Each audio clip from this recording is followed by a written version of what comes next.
Welcome back. You're watching Commodity Champions, and the country's rice exporters may have something to cheer for soon.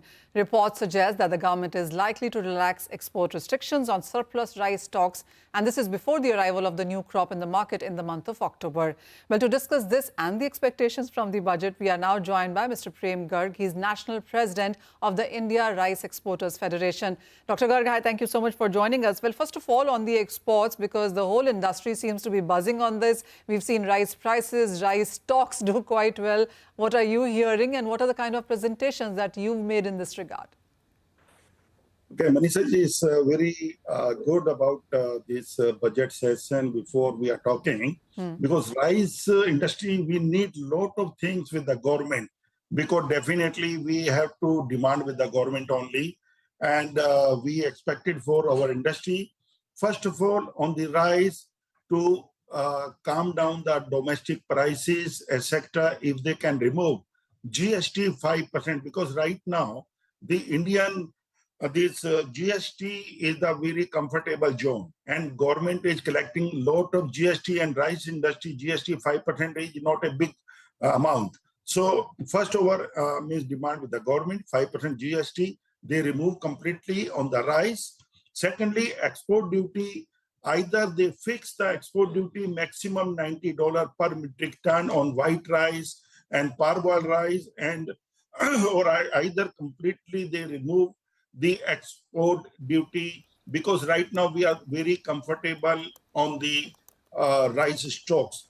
Freely allowed export of rice, service tax on 18% on some export services, which we require as a exporters. Service tax should be removed and make it more easy for exporters to make it happen, means competitive in the world, as we are exporting about 22 million ton every year. So by removing all these things, definitely we can achieve up to 25 million ton a year. Earlier, we are the number one last so many years in the world exporters in the world, like we are exporting 40% total world trade of the rice, which will reduce from last 20th July of 2023, because Indian government put in some ban and export duty, etc. So our business gone to other neighboring countries like Pakistan, Burma, Thailand, Vietnam, which we can achieve again, because we have our crops are very comfortable. Right. And right now, as I mentioned this, we are going to achieve, instead of 135 million ton, our coming crop, we are expecting about 141 to 142 million ton. So where we have the surplus near about 30 million ton after our buffer stocks, which definitely a big burden of the government if they cannot think on that. And we expected out of this budget, if government can remove all this duty and reduce the duty, or either GST also, that will help to the agriculture sector. Farmers can grow more, means the attention they will give to the rice crops. And okay, this is only not rice crop government is looking, they are looking on the pulses, because they don't want to import the pulses. Right. So definitely once they give the agriculture more visibility, like the removal of this again GST and other kind of taxes or service taxes, etc. would be very comfortable for the industry. Well, yes. So, you know, Dr. Garg, the other thing is, while we've been waiting for all of these announcements to come, are you looking at most of these going through by the budget, or do you think this can happen outside the budget as well by the month of July or August? Because as you said, the new crop comes in by October. No, definitely government, we are looking this export duty side. I think we are looking in next coming of week or 2 weeks. But in the budget, if the government bring all these things, we welcome all these things, because the budget is very, very near. So we request to the government if they can do in this budget, and it's very good for the industry. And you know, also we require, means on the government in the budget, if they can put some kind of restrictions on the pesticide, which we are using in the rice industry, definitely will increase the production and the export and value addition in the European market, US market, and the different market. Okay. Because right now we are very behind because of this pesticide, because pesticides, they have to stop completely in agri sector. and this is harmful for the human being. So we It is. require in the budget, if they can bring, is very helpful for the industry. All right. So the kind of fertilizers and pesticides used in the food products is one thing to watch out for. But Dr. Garg, I can assure you this one thing that a lot of people would be keenly hearing the finance minister as she talks about commodities and especially rice, because that clearly has been making a lot of headlines in the last many weeks now. But thank you so much for joining us and clearly articulating on what to expect and what are the representations that rice as a sector is right now putting to the finance minister. Well, let's now shift focus to the solar industry, which has been blooming in India on the back of rising domestic and international demand. One of the most important things that the industry is looking forward to is anti-dumping duty for raw materials. Joining us now in the studio to speak about all of that is Pramit Brahmbhatt. He is MD Sahaj Solar. Pramit, hi, thank you so much for joining us here. Well, solar is yet another buzzword that we've been looking at, and a lot of raw material which is either being imported or being created in India. But tell us, if you look at the last 2 or 3 years, how has the solar industry grown? Well, solar has a good future as we have seen in last few years. So there are many verticals available where the solar is growing, specifically solar water pumping system, the green hydrogen, apart from the conventional utility scale.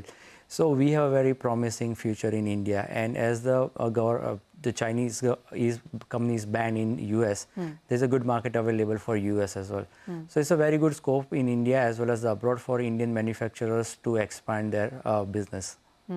Pramit, how would you look at the kind of policies that we have in place right now? We do understand that there are subsidies, there are also a lot of schemes that have been put out because the government's initiative in renewables has been quite strong.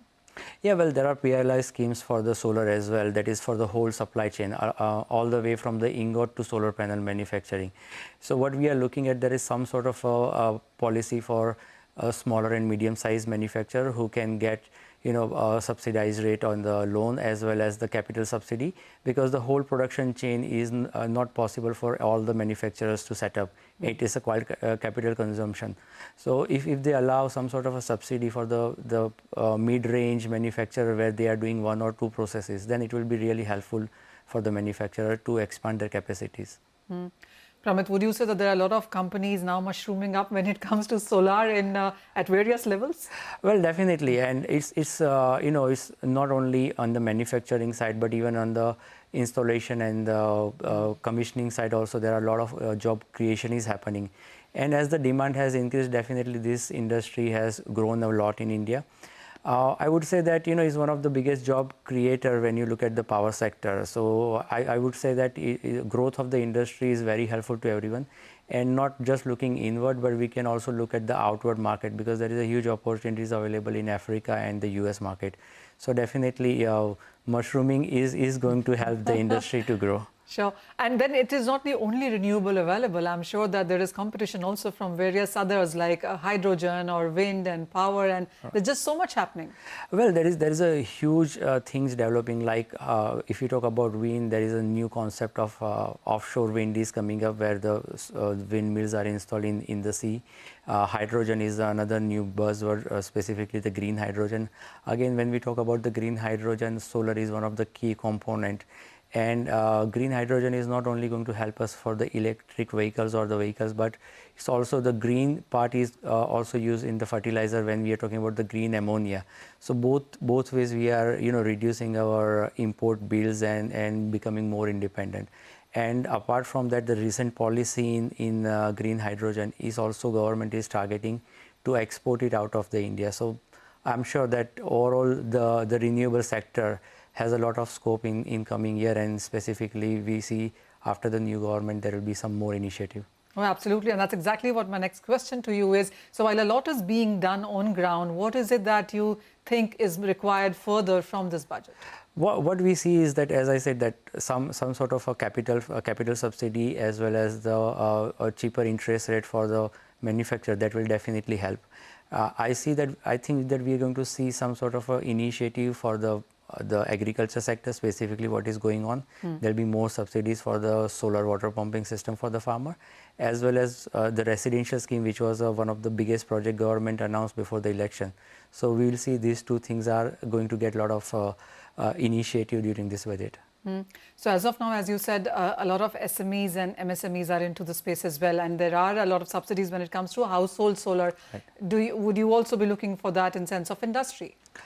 Definitely. So if you look at the per megawatt employment generation, so if you look at the conventional power generation from the coal against the solar, so it's almost a 50 times more employment generation. So it's not only that smaller and medium sized entrepreneurs can grow in that sector, also there are a lot of installers and the commissioning people can get employment. So if you talk about even your normal electrician, he have an additional avenue of income where he can come and install the solar.